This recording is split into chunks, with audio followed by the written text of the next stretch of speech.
नमस्कार दोस्तों, मेरा नाम है मिसबा खान और आप देख रहे हैं WNN भारत। आज हम एक बेहद महत्वपूर्ण मुद्दे पर चर्चा करेंगे जो सीधे हमारे देश के केंद्रीय अर्धसैनिक बलों यानी कि CAPF से जुड़ा हुआ है। भारत में सेवा देने वाले केंद्रीय सशस्त्र पुलिस बल यानी कि CAPF के जवान जिन्होंने देश की रक्षा के लिए अपनी जिंदगी समर्पित कर दी है, आज पेंशन और स्वैच्छिक सेवानिवृत्ति यानी कि VRS को लेकर गंभीर चिंताओं का सामना कर रहे हैं। दोस्तों, पेंशन और VRS से जुड़े अधिकारों के लिए संघर्ष कर रहे हैं हमारे देश के अर्धसैनिक बल के जवान। केंद्र सरकार की UPS योजना ने दोस्तों इन जवानों की उम्मीदों को तोड़ने का काम किया है। सरकार ने UPS के नए नियमों के तहत उन्हें पेंशन की झलक तो दिखाई दोस्तों, लेकिन ये झलक कहीं ज़्यादा मायूसी लेकर आई। यही कारण है कि CAPF के जवान अब सरकार से सख्त कदम उठाने की मांग कर रहे हैं। केंद्र सरकार ने हाल ही में दोस्तों UPS लागू किया है, जिसे सरकार ने OPS की तरह ही बताया है। खूब जोरों शोरों से UPS को लॉन्च किया गया। सरकार के अनुसार इसका उद्देश्य सरकारी कर्मचारियों के भविष्य को सुरक्षित करना था, लेकिन ये बदलाव CAPF के जवानों के लिए सिरदर्द बन गए हैं। दोस्तों, CAPF के जवानों की मांगे सीधी और स्पष्ट है।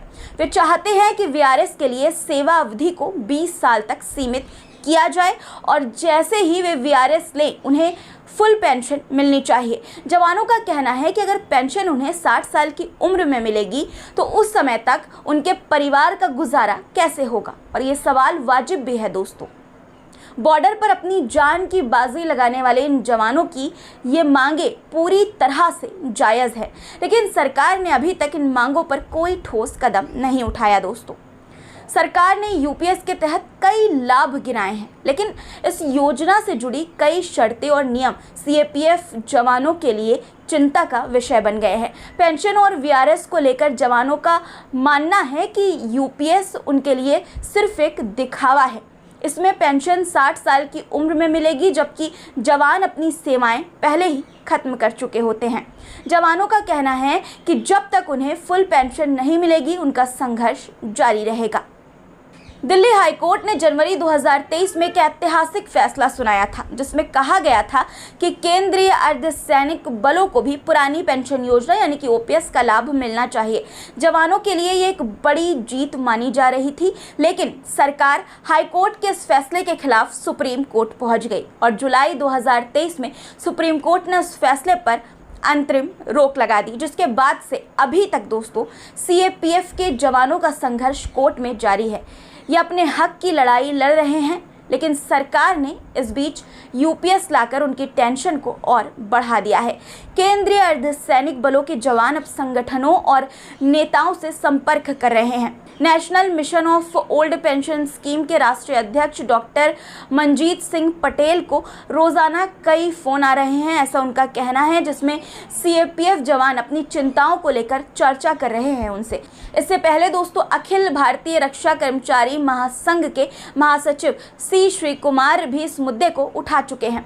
जवानों की मांगे पुरानी पेंशन योजना की बहाली और सरकार के UPS के नियमों में बदलाव को लेकर है।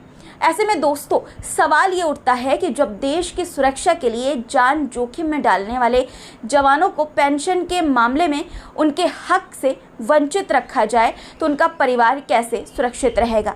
UPS के नाम पर जो नया फॉर्मूला पेश किया गया है, क्या वो वाकई जवानों की ज़रूरतों को पूरा करता है, और आखिर कब तक CAPF के जवानों को कोर्ट के दरवाजे खटखटाने पड़ेंगे, कोर्ट का चक्कर काटना पड़ेगा। हम उम्मीद करते हैं कि सरकार जल्द ही इस मुद्दे का हल निकालेगी और हमारे जवानों को, देश के जवानों का उनका हक मिलेगा। आपका क्या मानना है? क्या CAPF जवानों को पुरानी पेंशन योजना का लाभ मिलना चाहिए? अपने विचार कमेंट बॉक्स में ज़रूर बताइए। OPS के लिए दोस्तों आवाज़ उठाइए। अगर दोस्तों वीडियो आपको जानकारीपूर्ण लगा हो, आपको पसंद आया हो, तो इसे लाइक करें, शेयर करना ना भूलें। हमारे चैनल WNN भारत को सब्सक्राइब करें ताकि हम आपकी आवाज़ इसी तरह से उठाते रहें, हमारी आवाज़ भी मजबूत हो, जिससे कि दोस्तों आपकी आवाज़ दूर तक पहुँचे। धन्यवाद। जय हिंद।